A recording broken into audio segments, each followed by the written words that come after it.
Good evening, everybody. How's everybody doing? I had to make a quick adjustment before I start the stream.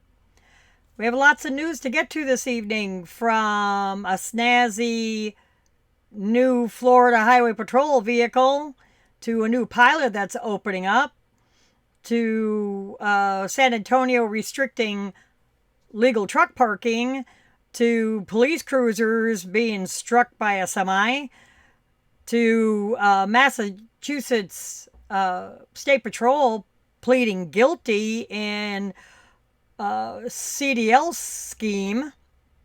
All kinds of stuff in the news, to drugs being, substances being seized. You can't say the D word on YouTube.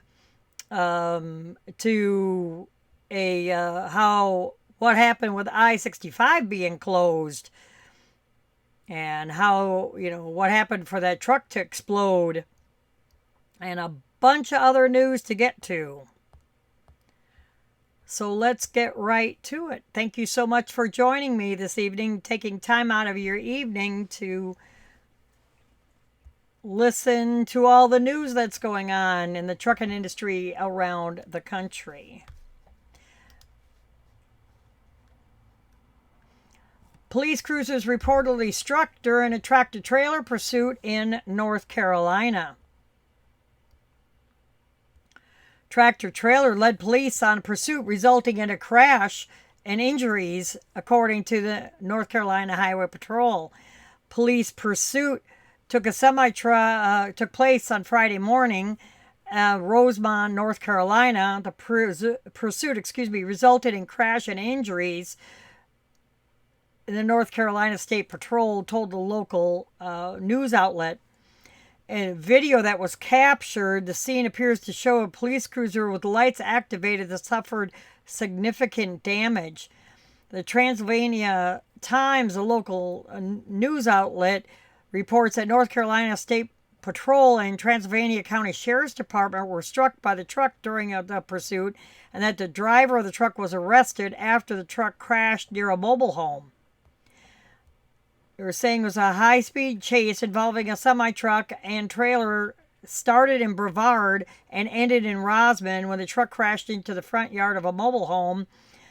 And the truck struck vehicles from North Carolina State Highway Patrol and the county sheriffs, like I just mentioned, during the chase before it lost control and crashed near Rosamond High School. They are not saying why they pursued the semi. It doesn't state in the article at all, why were they chasing him to begin with, which is kind of silly, I think. If you're going to report on something, go ahead and I don't write the news. I just report on it. So I research all over the internet for different things going on out in the trucking industry, but I don't write the articles. Somebody else does. So I'm just sharing information is all I'm doing.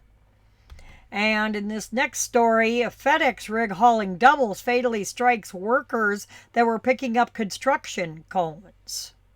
I hope everybody can hear me okay.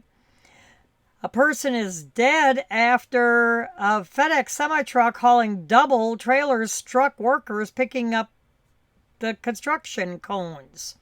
Incident happened back the middle of April on eastbound side of Route 581 in Pennsylvania about 4:30 in the morning.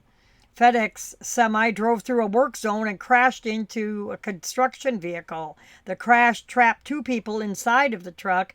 Individuals were working to pick up the cones at the time of the crash. At least one person was extricated from the vehicle and transported to the hospital with unspecified injuries. The second person inside the vehicle passed away of their injuries. The cause of the crash was not released, and the accident was still under investigation. So what it was, according to some of other photos, if you see in the photo way in the back behind the semi, right here, as I'm showing on the screen, that was the pickup truck that got hit. It's actually sideswiped by this semi, and they were pulling a trailer that they were standing on the back of the trailer and they were picking up cones, which they like to do and do a lot of construction work at wee hours of the morning. So they were picking up the cones, and this guy apparently didn't see them, or I don't know what happened, but and then struck that trailer.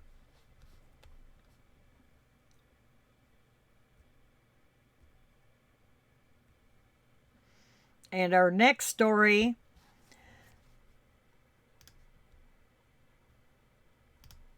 is a trucker is facing negligent homicide charges after running over a construction worker. Now, this is two separate incidences.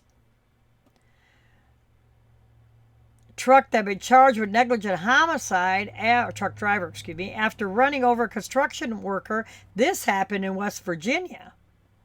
And this happened about 11 o'clock in the morning on Interstate 77 on the West Virginia Turnpike, just south of Charleston, West Virginia. I've been up and down that highway a lot. So it looks like from the picture that they were working on the highway and they had one lane closed down because it's, 4-lane, 2-lane in each direction. So they had one of the lanes closed down. And according to the local news there, he failed to move into the correct lane in the work zone and was forced to swerve to avoid colliding with a dump truck that was in the construction zone. And he ran over a turnpike worker who was patching a hole in the driveway. Or, excuse me, in the roadway, not driveway. In the roadway. So a lot of times what they'll do with these potholes, as a lot of you see around the country, is they'll dig them out, clean them out, fill them with gravel, whatever they need to do, and then cover them by hand with a shovel. Then they'll cover them with blacktop. And apparently that's what this worker was doing, and the truck ended up hitting him. Turnpike worker passed away a short time after the accident. He was only been identified as a man in his 20s. The truck driver stopped at the scene and cooperated with release, and he was then charged with negligent homicide. Criminal complaint alleges that there was a video of the truck driver looking down as he entered the work zone. He told investigators, of course, that he was not on his phone prior to the crash. The police are reviewing the video from the dash cam on the semi and records from his cell phone. Now, as I mentioned in a different show, that anymore with voice to text, and we have to wear a wireless headset. In other words, you can't have a wire hanging down. And on that wireless headset, there's an option in Siri on Apple phones, and I believe Alexa on Android phones. You can do voice to text. So how is officers going to see if you were texting or not? If you can use speech to text, you really have to get into the app at all in order to find out. I don't even know if they can differentiate if it's voice to text or, you were typing. I really don't know. So our next story is San Antonio is starting to restrict legal truck parking based on 311 complaints. Now, I also talked about this in my last episode. The city of San Antonio will start restricting legal truck parking, and this started the weekend of the 19th, I believe. Yes, April 19th. So it was a couple of weeks ago already. From parking on city streets based on 311 complaints. They already have posted signs. Truck parking in those areas are now banned based on resident complaints to the city. They don't like to hear the roar, the engines idling and the refrigerated trailers idling and this kind of thing. The warning citations will be issued until June 18th. And then after June 18th, if you still are going to violate, then you're going to get a fine, a $500 fine. 40 parking signs will be placed on the different streets around San Antonio City. And the fine definitely went up from like up to $500.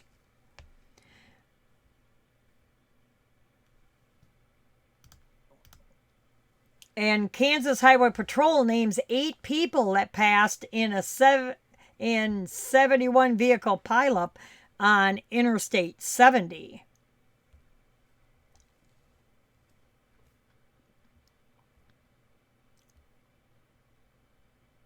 Kansas Highway Patrol has released identities of 8 people killed in this massive pileup that happened back in March. They named the 8 people killed in a March pileup that occurred near Goodland, Kansas.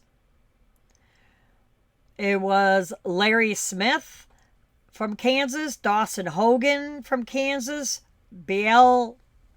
I can't even pronounce that name, Pennsylvania, Carlos Arzat of Oklahoma, Manuel Alarcon from Kansas, Stephanie Purcell from Indiana, Mario Juarez from Kansas, and Giovanni Stefan from Michigan.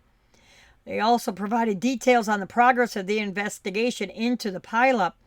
Troopers say that at around 3:30 on March 14th, the Highway Patrol responded to a multi-vehicle crash, massive casualty crash on I-70 between mile markers 28.1 and 28.3, about 9 miles east of Goodland, Kansas, that a total of 71 vehicles collided in both the eastbound and westbound lanes. Beyond the 8 fatalities, 46 other people were hospitalized with injuries. Quote, multiple motor vehicle collision reports will be completed to document and separate the collisions that occurred within the event. Investigators believe the separate collisions occurred between the times of 3:20 p.m. and 3:30. Due to the extreme circumstances, the exact sequence of events is currently under investigation. Following the crash, the fire chief said, I must say yesterday was the toughest and most emotional draining experience in his 22 years of being in the fire service. Trying to manage multiple agencies, over 30 patients, triaging patients, working over 55 vehicles, fighting the wind with dirt so bad you couldn't even see over 50 to 100 feet in front of you, and trying to keep my crews and myself safe was just something to process. I don't think people realize the dedication these men and women give to make this community safe and secure. Now, I believe back then there was such wind going through that area at that time. There was a lot of tornadoes back in March. Even, I live in North Mississippi, but even through middle to southern Mississippi, there was a lot of tornadoes. I think we had like 30 tornadoes within a day or two period. One town got hit 4 times in one evening. So it was just really ridiculous then. I'm wondering if that isn't the same storm system that caused this fatality wreck. That weather was just nuts. Also in the description on Twitch, I'm also on Twitch now, just as an aside. If you're on Twitch, it's mainly a gaming platform, but they have podcasts as well. So if you're watching this and you're from a different country and you're on Twitch for gaming, if you wouldn't mind stopping over and liking the channel, Julia's Trucking Cafe, and it would be podcast, and I would greatly appreciate it to follow the channel there. This video would also be on there, Facebook and on YouTube. But in those descriptions, there is a really neat young man by the name of Max, who has a weather channel on YouTube, Max Velocity, that he actually follows along with other storm chasers. He's not a storm chaser. He just is graduating college to be a meteorologist. and has his own platform on YouTube, but he also has storm chasers that report on severe weather, tornadoes all across the country. So it's really cool to see what's going on. And the reason why I bring that up is because what I just said about this accident and about all the storms that went through my area back in March. It was neat to be able to track the storms and see, are they coming my way? Are they going to go skirt around me? I had the end of March, or actually even into April, I had three different tornadoes right around where I live. One was 10 miles to the east of me, one was 2 miles to the west of me, getting them to reversed, and then one tornado went right over my building. And that was nuts. It didn't have a tail to touch down, but it still went over my building. It was just crazy. But I digress, so let's get back to the news. Now, this is one of the stories I was talking about at the beginning, that a second former Massachusetts trooper is guilty in a CDL skills test bribery conspiracy. A former Massachusetts State Police trooper has become the third person to admit to participating in a scheme to provide passing commercial driver's license skill test scores to applicants in return for bribes. This happened on April 11th. This Perry Mendez, 64, pled guilty to 1 count of conspiracy to falsify records, 3 counts of falsifying records, and 2 counts of making false statements. Former Trooper Calvin Butner and civilian co-defendant Eric Matheson have both pled guilty to charges related to their roles in the CDL skill test scheme. A total of 6 people were arrested and charged back in January. In the connection with the scheme. Officials say that between May of 2019 and January of 2023, Mendez and others conspired to give passing skills test scores to at least 17 CDL applicants, regardless of whether they passed the written test or not. They use code words such as golden handshake or golden to designate CDL applicants who would be given preferential treatment. At his plea hearing, officials say that Mendez admitted to his role in the alleged conspiracy, including that he cut skill tests short for golden applicants, that he entered false information on CDL score sheets, indicating that certain applicants had passed the skills test when they had not, and that he reported passing scores for applicants he knew had never taken the skills test. So this is the kind of drivers that we have among us, people. So it's just amazing how crooked even law enforcement is. As simple as a passing to get a driver's license or a commercial driver's license, which is a federal driver's license now, not just state, it's nationwide. And they are bribing officials to have whoever pass. Matheson worked for a wastewater company that required CDL drivers to operate delivery vehicles. He admitted to conspiring with troopers to obtain CDLs for certain applicants associated with the water company in exchange for bribes of free inventory from the water company, such as a case of bottled Fiji, Voss, and Essentia water, cases of bottled Arizona iced tea, coffee, and tea products, all of which Matheson delivered to an office trailer at the CDL test site in Stoughton. That's in Massachusetts. If convicted on the charge of conspiracy to commit extortion, Mendez faces a sentence of up to 20 years in prison, up to 3 years of supervised release, and a fine of up to $250,000, $250,000. So I'm surprised he admitted to it after, I guess, he finally got busted. But they're not going to say how did they bust him.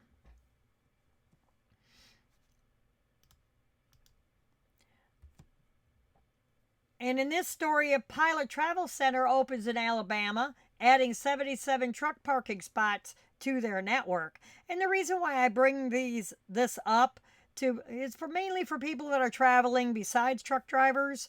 You'd like to have a place to use the restroom, a restaurant, grab a bite to eat, something to drink. But it's also, if you're not familiar, you haven't really went through Alabama. It's in Winfield, Alabama. Not really quite sure where that is. One second.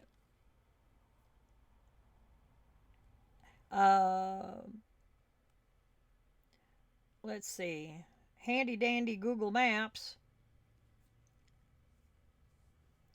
Winfield, Alabama is off of 22.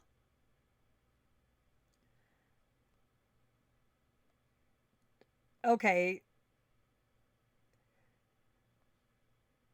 If you take 22 out of Tupelo, going toward Birmingham, you'll pass by Winfield.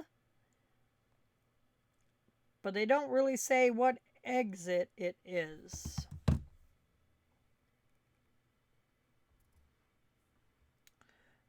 Michael Spann Drive in Winfield, Alabama. They don't say what exit it is off of 22. But you could look on Trucker Path. Excuse me. You could look on Trucker Path for that. That's a good app to have if you don't already know. And now that stretch of highway, I'm very well familiar with it. It's just about an hour south of me. So from Memphis, it goes to Tupelo, and then Tupelo to Birmingham. Well, from Tupelo to Birmingham, there's only two loves. That whole stretch of highway, which is a couple of hours. So now they have a pilot in the mix as well. I am wondering if it isn't close to, there's a truck stop right there at Winfield, and I can't remember the exit number in Alabama where it is. I think it says 69, I think. And then there's the Loves at the 114. And then there's another Loves. So right before you get into Birmingham. So this pilot's right off of Interstate 22, which was 78. For the older drivers that know, it used to be called U.S. Highway 78. So I'm glad I looked that up on Google Maps. Next time that I have to go that direction. And in this story, a driver is cited for using the restroom where that little censored sign is at a DOT scale in California.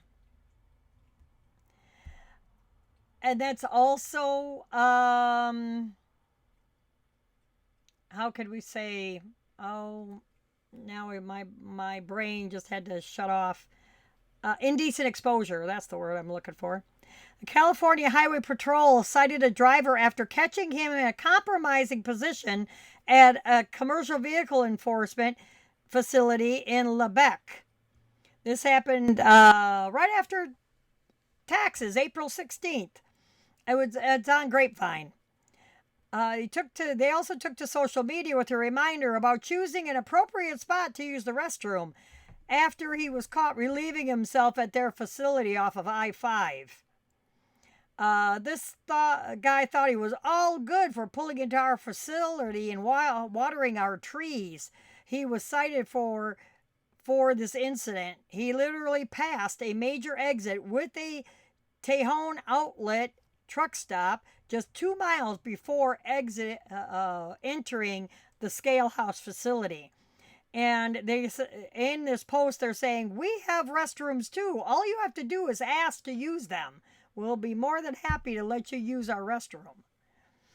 And I believe he wasn't the truck driver.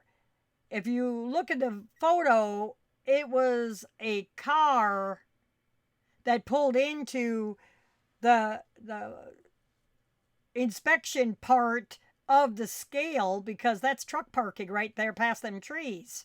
You see the truck with the hood opened. But he was in a passenger car, so it wasn't a truck driver that got busted. While this driver may not have chosen the best place to go to the bathroom, lack of restroom access for truck drivers has been a serious problem for many years. The problem is so significant that a bill called Trucker Bathroom Access Act was introduced in the House of Representatives in California earlier this month. If passed, the bill would require that truck drivers be granted access to restroom facilities when delivering or picking up a load. That makes a good point because ever since COVID, truck drivers aren't allowed to use the bathroom in warehouse facilities anymore. And a lot of times they don't even give you a porta-john outside to use. And yeah, I've had to use porta-johns. And ran into some of them that are pretty doggone nasty. It's outside porta pot. And they're not very clean. You have to take your Clorox wipes and paper towels and your own toilet paper and everything else with you.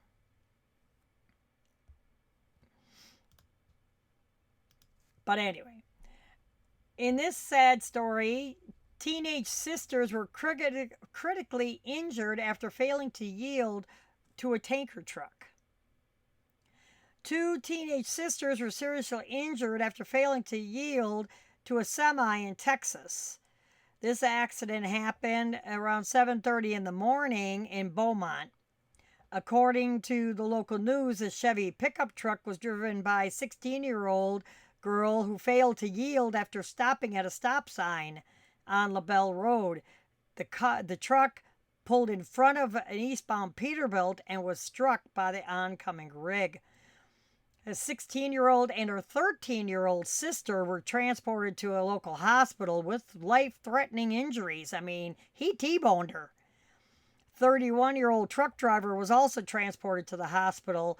His injuries were described as non-life-threatening. And then I believe, also the same truck driver is also continuing on with the story. He is trying to call for change for this dangerous intersection. And it discusses this article discusses a little bit further what happened. The truck was driven by 16-year-old Callie Pirtle, pulled out in front of the oncoming tanker, driven by Mr. Broussard, was unable to avoid the collision with the pickup, causing a crash that left both Callie and 13-year-old sister Jory seriously injured. He said they were actually getting ready to turn, but they straightened up, Broussard said of the accident. The front of my truck literally smashed right into the driver's side door. They were both knocked out. Luckily, there were some ladies that seen the accident. If it wasn't for them, these girls probably wouldn't still be here. If it wasn't for them, we probably would be having a different conversation.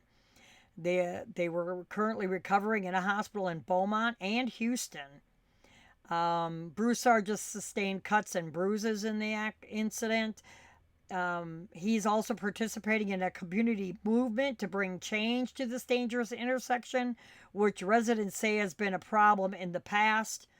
Somebody can actually get killed, he said, next time. The community has already submitted an official request for a traffic light at the intersection and has gathered hundreds of signatures on a petition in support of this plan.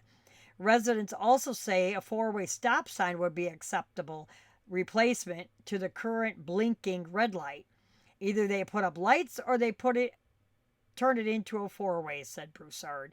Changes will not be made until they do their traffic signal study, and then analyze the result, which could take months. So what does somebody have to do? Die before you can appropriate change without all your goofy ass bureaucratic studies? Yeah, it's just ridiculous anymore. And here is another one of the stories I talked about in the introduction. Florida Highway Patrol adds a seized Corvette to their patrol fleet. So, no matter how fast your vehicle can go, now their officers are riding in style. I kind of wonder how many officers are fighting over getting assigned that car and if they rotate on who is going to drive it for that week. They gave a public peek at a sleek sports car the troopers will use for patrol and educational purposes. April 15th, they announced the addition of a 2023 Chevy Corvette Stingray to the agency's fleet of patrol vehicles. It says that the Corvette will be making an appearance of educational outreach events in addition to use as a patrol vehicle. Troopers say that the vet was not purchased with state funds. Instead, it was seized in collaboration with the DEA task force. So they got it all decked out, painted up and everything, and the lights put on it and stuff. And I'm sure that, for a single officer, it'll be a real chick magnet. And this tractor trailer hauling train wheels burned to the ground on the Pennsylvania Turnpike. Crash that went boom.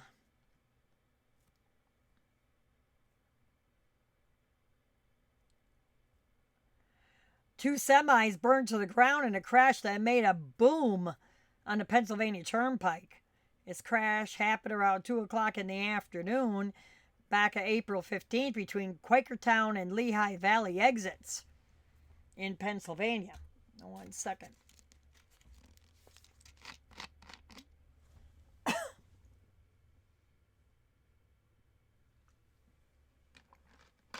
According to the local news, the two rigs crashed, causing both commercial vehicles to catch on fire on the northeast extension of the turnpike.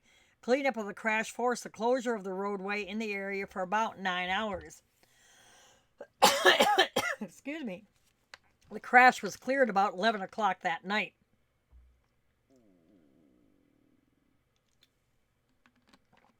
Residents who lived near the site of the crash say the wreck created a lot of smoke and noise on a day with a lot of wind. Quote, all of a sudden, I just hear this loud ba-boom. And I'm thinking, what the heck is that? Oh my, it's a sound that I kind of can't explain. It sounded like if you take a really big drum really loud, it just kind of echoed because there's a lot of hills out in that area and everything. I heard this boom, boom, boom, and I'm thinking, what's my neighbor doing? Added this Donna. I thought, God, I hope to God nobody got hurt. The cause of the crash is not known. No details were released regarding the injuries, but the local news reports that no one was seriously hurt, thank goodness. One of the semi-trucks was reporting hauling train wheels, and the other one was empty. So thank goodness that the drivers were able to escape, hopefully unharmed, as far as I know. And a Wyoming lawmaker tells DOT to enforce the English language proficiency requirements for commercial vehicle drivers. And also, President Trump last week also signed an executive order requiring that all commercial vehicle drivers need to take an English proficiency test and be able to speak and read and write English. Wyoming lawmakers calling on the DOT, Department of Transportation, to take action to ensure that English language proficiency, ELP, requirements for commercial vehicle drivers are enforced at a federal level. She penned a letter to the Transportation Secretary, Sean Duffy, asking for them to step up enforcement of existing requirements. Long-standing federal rules require English language for commercial drivers. For the longest time, when the CDL first came out, you could have a translator read the written test to you and take the test that way. An existing regulation that requires commercial vehicle drivers to be able to read and speak the English language succinctly, to converse with the general public, to understand highway traffic signs and signals in the English language, and to respond to official inquiries, make entries on required reports and records. She wrote, as you are well aware, lacking the ability to read and communicate proficiently in English, particularly as it relates to reading and understanding roadway signage, represents a major safety issue for all drivers, which is precisely why these regulations were promulgated in the first place. Yeah, big words for a truck driver. While acknowledging that there are federal regulations on the books requiring ELP in order to be eligible to operate a commercial vehicle, she pointed out Obama administration issued guidance superseding existing regulations and dramatically loosening enforcement against CMV drivers without an ELP, therefore placing millions of American motorists in jeopardy. So that was the way back in the Obama years they did that. It points out to uptick in fatal truck crashes since 2016, which we all know. 5,837 fatal accidents in 2022. While looking at this data, it's well within reason to conclude that this guidance has played a factor in the number of trucking accidents throughout the last several years. Oh, for real, for the most part. Since I've been doing the show, I've noticed a large uptick in semi-truck accidents out of stupidity, and also using your phone instead of having, I've seen, I don't know how many drivers have their phone up to their ear. It's a $225,000 fine for the driver, $10,000 for the company, for you to have your phone up to your ear instead of using earbuds, speaker, wireless headset. It's a chunk, but they get away with it. I don't understand how. Excuse me. It's been a day. Thank you so much for also tuning in, because we've had severe thunderstorms roll through last night. That's why the show didn't go on as it should have been. So thank you so much for still tuning in and viewing the show this evening. I hope you're all enjoying it. Please subscribe, please like, please leave a comment. Any of the stories that you hear, I'd like your take on it. What you think about the legislation, what you think about these accidents, and anything I talk about on this show. I greatly like to, I read all the comments, good, bad, otherwise. I really would like your feedback. So please like, follow, and subscribe. Like I said, I'm on Twitch, I'm on YouTube, and Facebook Live. And in this story, a truck driver has passed away after a falling tree struck his semi on Interstate 64 in Virginia. This accident happened around 3:30 in the afternoon on eastbound Interstate 64. According to the local news, the semi was traveling in the right lane when a large falling tree struck his vehicle and the driver inside. The impact then sent the semi veering off to the right side of the interstate. And that was a rock hauler. 51-year-old driver Frank James Porter Lofton passed away in the incident. Second driver then struck debris from the accident, causing a crash with a third driver. So this whole crash is under investigation, was in investigation by the Virginia State Police, and there were no storms in the area at the time. So that was weird, and it was 3:30 in the afternoon, and it looked like it was a pretty sunny day. So, I mean, you see his whole cab of his truck is smashed. Like, wow.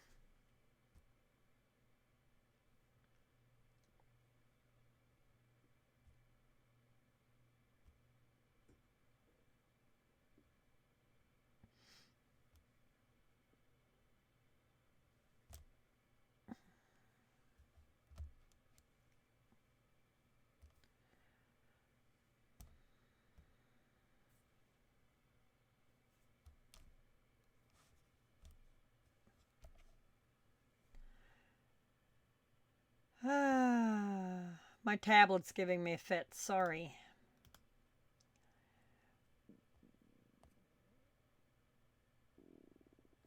And deputies are ticketing truckers for passing an Oregon way station.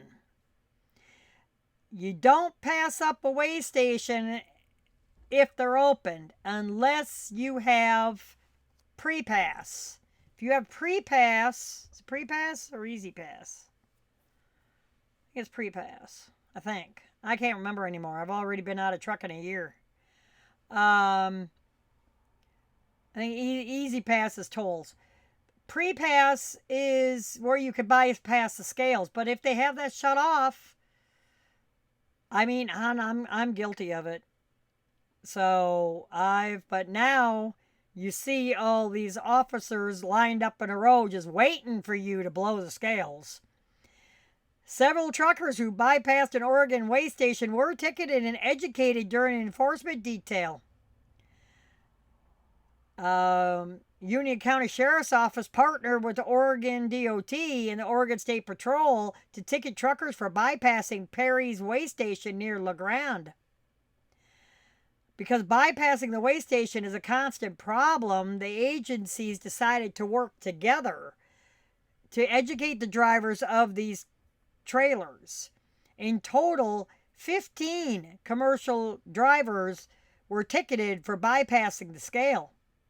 All commercial vehicles and vehicle combinations exceeding 20,000 pounds must stop and weigh at an open scale when a sign is posted before the scale reads, "All trucks over 20,000 pounds next right." All commercial vehicles and vehicle combos with a gross vehicle weight of 10,000 pounds or greater must stop and weigh at an open scale without this sign posted. So if it's 20,000 pounds over, then the smaller trucks don't have to.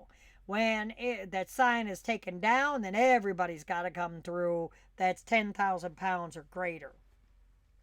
The following are exempt from the requirements of reporting to an open scale when directed to do so by the open sign. An empty log truck or a bunked pole trailer. You know, they have the big L's that they carry logs. They don't have to. If the officers can see that you're empty, you know, you're a flatbed, a log truck, that kind of thing, then normally, or you have easy pass, or I'm sorry, not easy pass, pre-pass, you can usually bypass them. Fire equipment with a red warning lights or a siren operated, recreational vehicles for personal use, bus unless required by signage to enter the scale, and then military vehicles in a convoy. These are all exempt from entering the scales.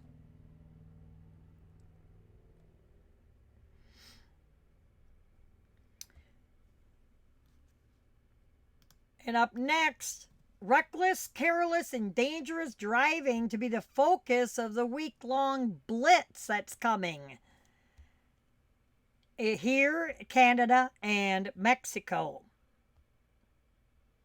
Commercial Vehicle Safety Alliance, CVSA, is gearing up for the driver-focused enforcement operation taking place in July.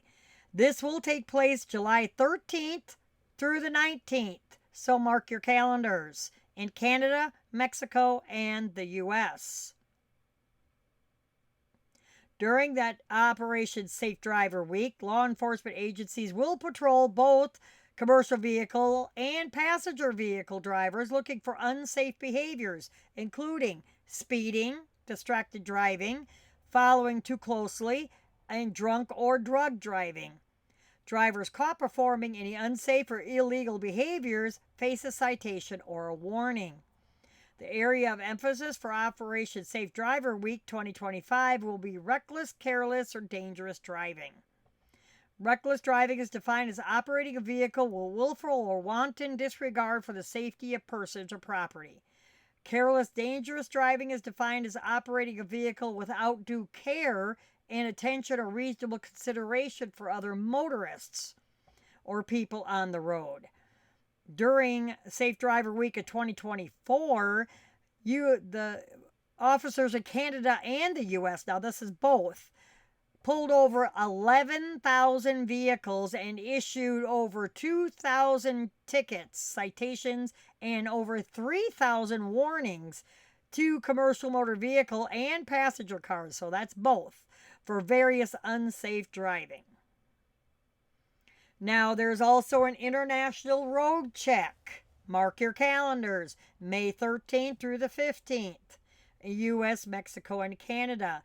Largest targeted enforcement program on commercial vehicles in the world, with nearly 15 trucks and motor coaches inspected on average every minute across North America. Then you're going to have the Brake Safety Campaign. Brake Safety Week is scheduled for August 24th through the 30th this year, U.S., Mexico, and Canada. There will be an unannounced one-day brake safety enforcement initiative, which may be held at any time.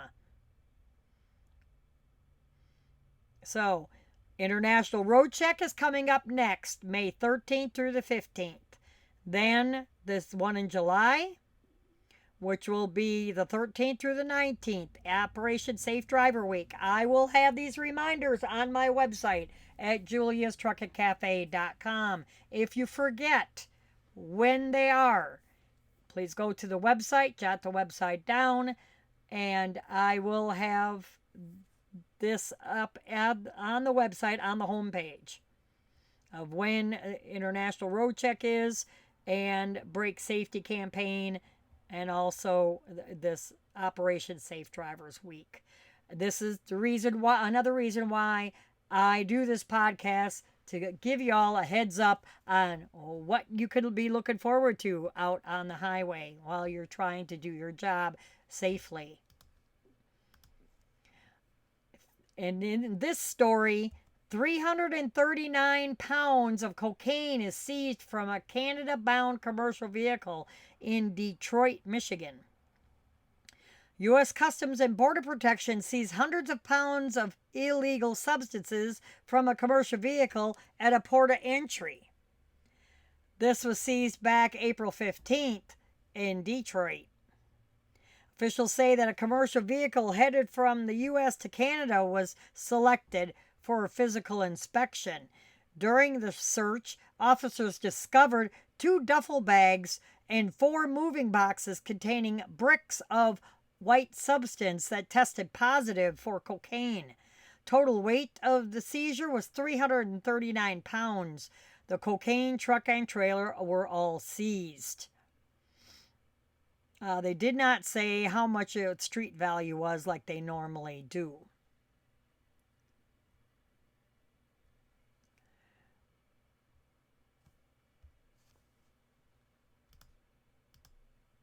And a load of spilled plastic pipes causes a 6-vehicle pileup and a brush fire. What a mess. A load of spilled plastic pipe led to a pileup involving 6 vehicles that caused a brush fire in West Virginia. This accident happened just after midnight, very early on April 17th on West Virginia Turnpike. According to local news, a semi was traveling north on the West Virginia Turnpike near the 66-mile marker when it flipped, spilling its load of plastic pipes across the roadway.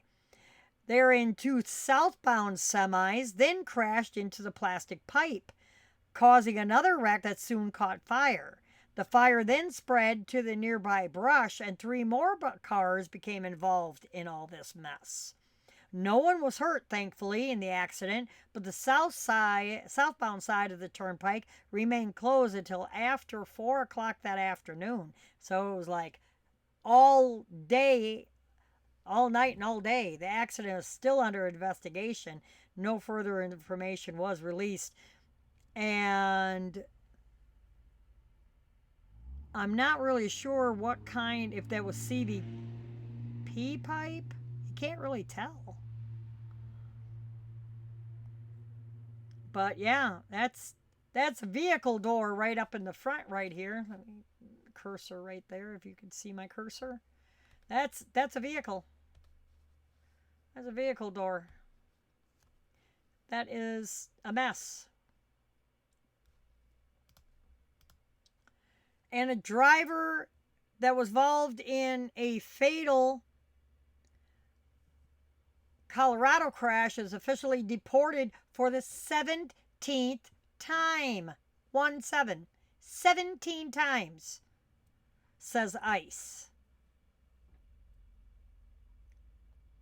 My tablet's giving me fits, as I mentioned. Truck driver involved in a deadly 2024 crash in Colorado has been deported 17 times. 47-year-old Ignacio Cruz Mendoza was detained by U.S. Immigration and Customs back in March, immediately after completing 7 months of a 1-year jail sentence for the U.S. 285 crash in Colorado in June of 2024. Prosecutors proved that Cruz Mendoza was living in the U.S. as an undocumented immigrant that had been removed forcibly or voluntarily, 16 times before, and only had a valid CDL in Mexico. Mendoza was detained by ICE on March 30th and was officially deported to Mexico on the 16th. The average length of detention for immigration violators accused of other crimes is approximately 56 days. So a little month and a half, almost 2 months. That's it. And then they turn him loose. And he just keeps coming back over the border. So, how's he doing that?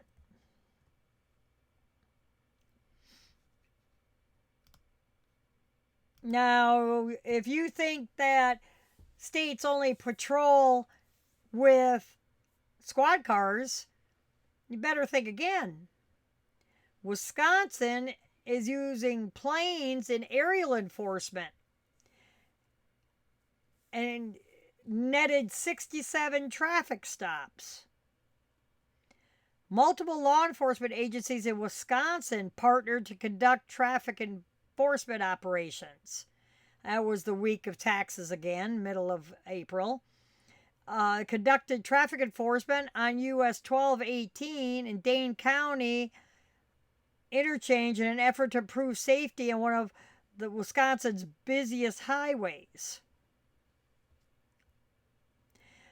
They had 67 traffic stops, 4 at 100-mile-an-hour violations, 2 operating while intoxicated violations, 9 flex lane violations, which means that HOV lane, I believe. And the average speed of traffic stops involving speeding was 83 miles an hour. Yeah, because everybody's coming out of Chicago. They have their foot to the damn floor, and they think they're not going to get pulled over. I grew up in Wisconsin. 9094 they think is a doggone Indy 500. Now, because since I lived in Mississippi, 20 in Jackson, 55, I-10, any major interstate, y'all think it's a frickin' Indy 500. Sorry, it's not. They plan to continue traffic enforcement on the Beltline throughout the year to improve safety and deter dangerous driving. About dang time. The results of this recent enforcement effort make one thing clear. People need to slow down and drive safely, they said. 100-mile-an-hour speeds on the Beltline or anywhere is unacceptable. Touche. That type of driver behavior puts everyone else in danger and makes our roads less safe. Thank you to our Dane County law enforcement partners as we continue working together to make the Beltline safer for drivers. Participating agencies include the State Patrol, Dane County Sheriff's Office, and Madison Police Department, and Monona. So that's around Madison. That the Beltline around Madison. And I have some people that's like, if you can't go 5 miles an hour, 5 miles is fine. You don't need to be doing 85, 90, 100 miles an hour down the interstate. Not in a 65. That's slap ridiculous. And you're a danger. I'm sorry.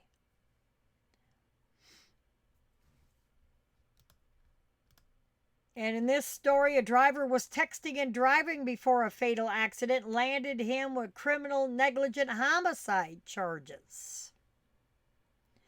Truck driver was found to be texting and driving in the moments just before a fatal accident in South Texas. This happened in San Benito, Texas, around noon. This Gonzalez guy was driving this Kenworth that you see here behind a Chevy Aveo, driven by 70-year-old Lorenzo. He soon slowed to make a left turn, and that's when Gonzalez slammed into his car. The force of the collision left Lorenzo's vehicle upside down. Lorenzo was transported to a nearby hospital, but he later died of his injuries. He hit him so hard to flip his car over. And plus, he looks like he's hauling sand. That kind of trailer, you haul sand in it, rock, sand, that kind of thing. An investigation into the incident revealed a driver of the Kenworth was texting and driving at the time of the crash. Gonzalez was arrested and is currently being held on a $500,000 bond for criminally negligent homicide charges. And he's a resident of Mexico. So his butt needs to be deported as well. Get his tail out of here because he's not going to learn. $9 million worth of cocaine is seized following commercial vehicle traffic stop on I-40 in Tennessee.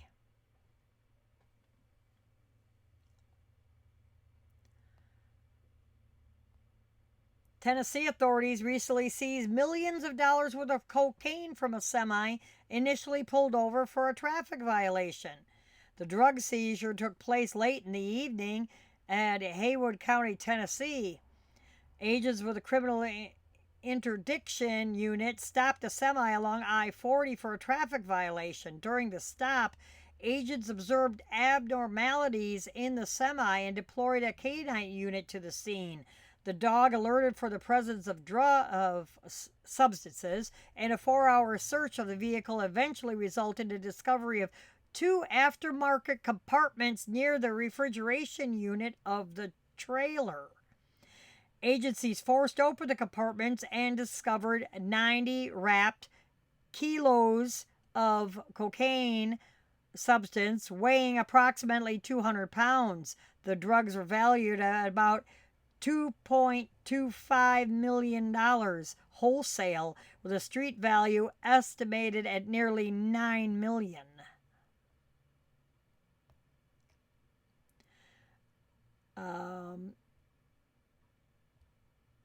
And it goes on to say, professional work that they do, which we all know, blah, blah, blah. Trying to get through, if I had to read all these stories, I wouldn't get through. We'd have a 2-hour program instead of just an hour program. And it's going to be running over a little bit over an hour, folks. I have about 6 more articles to go through. And I'm trying to make this quick. And in this story, a commercial vehicle driver ignored signs and drove around barricades right into floodwaters. And then went, oh shoot. Authorities in Kentucky are reminding drivers to pay attention to signage after a commercial vehicle driver recently entered floodwaters in a box truck in Crittenden County. This happened about 11 o'clock at night. First responders were called that a vehicle had driven into the floodwaters. I would have left him there. Driver had ignored and driven around 2 barricades that passed a water over the road sign and into the water from Union County side of the road closure. Upon arrival at the scene, the driver had reached dry ground and was safe. The truck was recovered and towed out of the water. Recovery took until around 4 in the morning. Instances like this is why we keep reiterating that it's not safe to ignore signs and enter floodwaters, said the Crittenden County officials. Because there was a lot of heavy rain back then as well. These storms just went from, Texas all the way to the East Coast. Just to watch them was crazy. And a young man has passed away after getting run over during a fight at an El Paso truck stop. A young man passed away after being run over during a fight at an El Paso truck stop on Easter. That happened April 20th. According to the local sheriff's office, police were called to this travel center in the early morning hours of April 20th on reports of a fight in progress. When they arrived, they found that a man had already been transported to the hospital by other civilians and were left to figure out what the heck happened. Witnesses told them officers that a 20-year-old had run over an 18-year-old during the fight at the El Paso truck stop. He was then transported to the hospital by other individuals, where he was later pronounced passed away. Alvarado has since been charged with the murder and aggravated assault. He is currently in jail on $650,000 bond. They have not yet determined a motive, and that is still under investigation.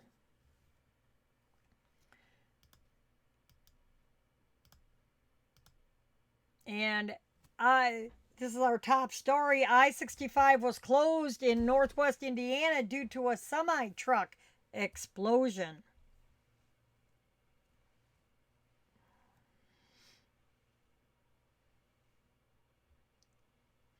I-65 was closed on both sides in northwest Indiana due to a semi-truck explosion that created unsafe conditions, you think?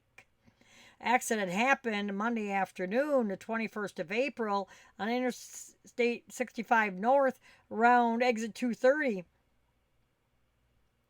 As of 2:30 that afternoon, the roadway is still unsafe and will remain closed until further notice. I'm sure it's opened up by now. That the truck driver was not hurt in the massive fire. It's unclear what caused the blaze, but the truck's trailer load of aerosol spray paint contributed to the explosion. Small explosions are going on as cans continue to catch fire. The roadway has sustained substantial damage in the inferno. Oh, yeah. That roadway will just melt blacktop. Or that hot of a fire, aerosol cans exploding, will just melt blacktop. I-65 southbound, all lanes were closed for an intermittent amount of time due to the semi-fire. Once it was safe, traffic will be escorted around the scene, but that won't be for a while, they wrote. The cleanup is expected to last into the night due to the surface of the roadway being significantly damaged. But yeah, it melted. It melted that blacktop. It's just like putting a torch to it.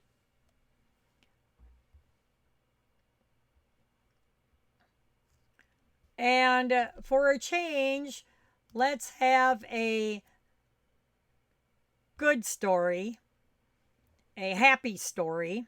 Oh, excuse me, fixing a sneeze. See if it's gonna go. I hate when it's almost got it, and then you don't. Phew. A truck driver is reunited with his lost dog thanks to the help of a drone operator. Truck driver was reunited with his lost dog thanks to help of a drone operator in Missouri. Earlier in the year, the truck driver and his dog Buddy were making a stop in Stratford, Missouri on their way to Joplin when Buddy ran out to play in the snow. Buddy soon ran off, and all the excitement, the truck driver could not get him back. The driver then had to head to Joplin, leaving his dog behind. He posted the Lost and Found Facebook page, and that's when Charlie Barnes knew he had to help him. Buddy jumped out of the truck and was playing in the snow and then wouldn't come back, and he took off running. The trucker could not stay. He had to get to Joplin. Nick, our drone operator, got a drone up in the air and saw lots of footprints, and we knew where he was. Buddy had camped out behind someone's barn, so the team set out some food and a trap in hopes of catching him. Luckily, it worked very quickly. About 6.5, 7 hours later, we got a ding on the trap, and he was in the trap. Barnes then drove Buddy to Joplin for a reunion with this trucker owner. Says the rescue wouldn't have gone so smoothly if not for the drone operator. So that's pretty cool, putting a drone to good use. And then you know lost and found Facebook page if you ever lose your dog. In the town that I live in, we have typical city lost and found on Facebook page. Lot of dogs. There is no in Mississippi. There is no leash law. You don't have to have a dog on a leash in the city because I believe because of coon hunting and they use deer dogs. So you're supposed to have them like on sonar, radar kind of. I guess a sonar, where they have the collars and then they have like a beacon that they emit on the collar. But if they get out of the collar, then they're running. Up and down the road that I live on, I see dogs running all the time. That their owners just they lose them and they don't care. They always dump them out here too. And Virginia State Police are still investigating a semi truck tire blowout that caused a road closure and a fire. Virginia State Police still investigating. It caused a large fire and road closure over that Easter weekend. That was on Interstate 81. According to the local news, a 2025 Peterbilt was heading north on 81 when it blew a tire. Semi-truck then veered into a guardrail where it jackknifed and caught fire. Wonder what tire it blew. 42-year-old truck driver, cannot pronounce his name, it's like that long, was seriously injured in the crash and was transported to a nearby hospital. His injuries were not considered to be life-threatening. He was wearing a seatbelt at the time of the blowout. Fire caused by the semi-truck tire blowout shut down 81 for almost 2 hours, and crews worked to extinguish the fire and clear the wreckage. As of the next day, they were still conducting an investigation into the incident. But yeah, you could see the smoke rolling.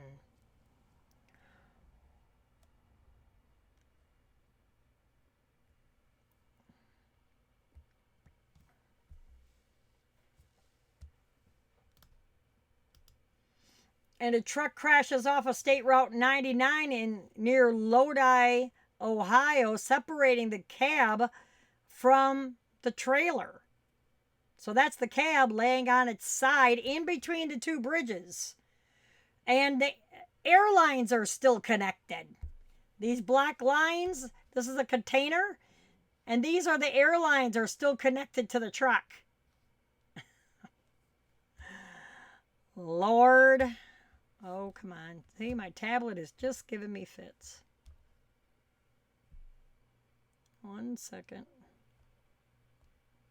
California. Oh, I'm sorry, not Lodi, Ohio. It's Lodi, California. My bad. Apologize about that. It's Lodi, California. The highway patrol out there responded to an unusual semi-truck crash and occurred around 10 o'clock in the morning. According to another picture, it ran off the road. The trailer is in between the two bridges. The landing gear is sitting on this concrete right here. And I don't know how in the world he spun that thing around like that. And then what you can't see down here is that the cab is right off of the chassis, but yet two of the drives are up in the air. There's a steer tire that's, blown off. These two drive tires are right here, and the other ones are sitting on the ground, and the chassis is back here. That's just nuts. Had driven off the highway and landed, and to the slough, the in between the two bridges. The images captured at the scene show the cab of the truck separated from the trailer, lying on its side below the highway. The truck driver got out of the cab unhurt. And of course they needed, because of fuel and everything spilling, they needed to call hazmat, which is a lot of money. Lots and lots of money.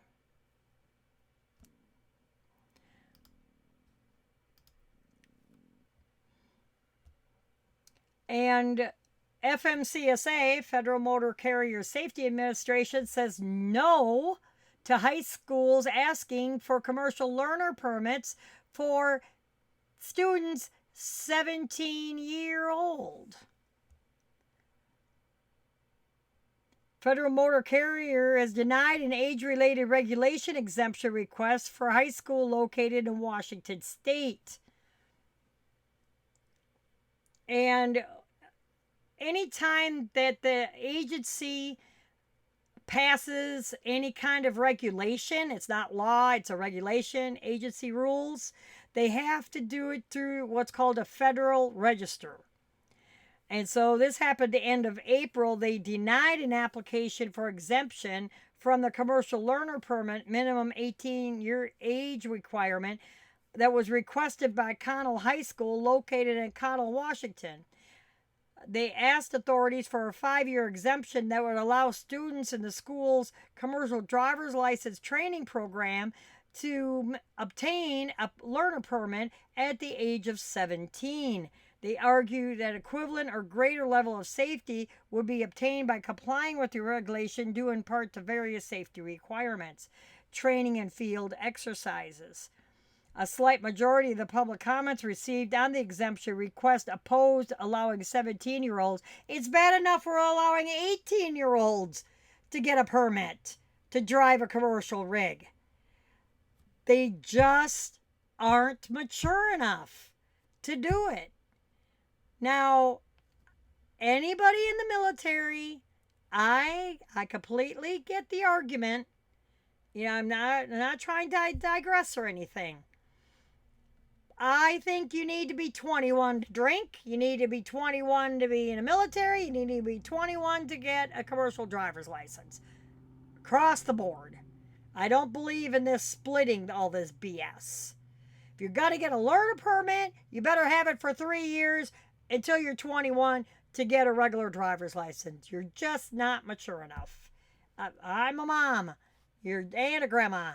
I would say that to my grandson too. You're just not mature enough to be driving a rig at 17, let alone 18 years old. I had to learn on the farm. No, but we had fields. We didn't really drive on the highway. I learned how to drive driving a farm tractor and baling hay. And my dad was on the wagon, so I had supervision on which way to turn and follow the row of hay. And, he walked me through everything, not just, here you go. And go park your instructors parking their butts in the back in the bed and go taking a nap. Not saying they do, but you never know. And speed and brake failure suspected in Sandstone Mountain crash that killed, unalived, actually passed away, a semi-truck driver and their co-driver. Sandstone Mountain, that in West Virginia, is that on 64? I think that's on 64. That is a good hill. That is real bad pitch and curves. And I think it's maybe a 45 mile an hour speed limit through there. Shortly after 5 a.m. on April 23rd, the Raleigh County Sheriff's Office was alerted to a crash that occurred on eastbound I-64 around 136 mile marker in West Virginia. When police arrived on the scene, they discovered that a semi had veered off the interstate, went through a guardrail, plummeted down a steep embankment, coming to rest at the bottom of Sandstone Mountain. Sheriff's office saw 2 occupants that were trapped inside the crashed truck with no signs of life. Firefighters, tow trucks, and ambulance crews responded. They extricated the 2 people from the cab of the truck. Truck driver Labrada, was 33, of Louisville, and a co-driver Perdomo, 41, were pronounced passed away at the scene. They were hauling a load of watermelons when they crashed. And the sheriff's office indicates that speed and brake failure are thought to have contributed to the crash. Going too fast, smoke the brakes. You're not going to stop once them brakes chambers glaze over. Once your brake pads glaze over like that, it's just like having a ceramic coffee cup or anything else. How it's shiny like that, that's what they turn. Asbestos gets hot and of the brake lining, and you're toast. And a truck driver is transported by ambulance to a hospital after a turkey crashes through his windshield of his truck. Yeah, the bird. Not a person, the bird. It was on Interstate 49 in Missouri, northbound about the 36-mile marker, that a turkey left a huge hole in the windshield. He was able to avoid a crash and pulled over to the side of the road before contacting authorities. He was hurt in the accident and was transported by ambulance to a nearby hospital. His transport was described as non-emergency. The spring turkey season runs in Missouri through May 11th. So there again, this story is beware of turkeys. And they fly low. So they're not, because they're so heavy, they're not really high flyers.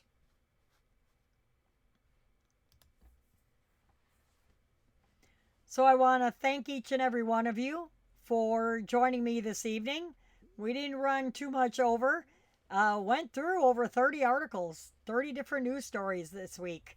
A lot of news that had to be reported on. I hope you enjoyed it. Again, please like, follow, subscribe, and please leave your comments. If you like the show, don't like the show, what you wanted to share, your thoughts about each story, I greatly appreciate it. And thank you again for joining me. And until next time.